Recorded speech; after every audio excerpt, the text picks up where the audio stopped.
ಪ್ರಳಯ ಕಾಲದಲ್ಲಿ ಆಲದೆಲೆಯ ಮೇಲೆ ಮಲಗಿದಾಗ ಹಲವು ಆಭರಣಗಳು ಜಲವು ಆಗಿ ಜಾಣತನದಿ ಮರುಳು ಮಾಡಿಕೊಂಡೆಯಲ್ಲಿ ಮಾಯಾದೇವಿಯೇ.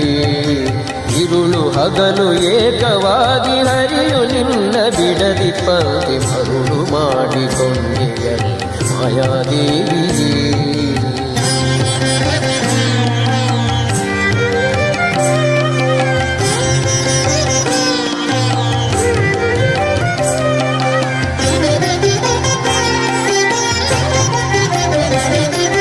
ಸರ್ವಸಂಗ ಬಿಟ್ಟು ಸನ್ಯಾಸಿಯಾದ ಕಾಲಕ್ಕೂ ಸರ್ವಸಂಗ ಬಿಟ್ಟು ಸನ್ಯಾಸಿಯಾದ ಕಾಲಕ್ಕೂ ಸರ್ವದ ತನ್ನೆದೆಯ ಮೇಲೆ ಬಿಡದೆ ನಿನ್ನ ಧರಿಸಿ ಪಂಕ್ತಿ ಮರುಳು ಮಾಡಿಕೊಂಡೆಯಲ್ಲೇ ಮಾಯಾದೇವಿಯೇ.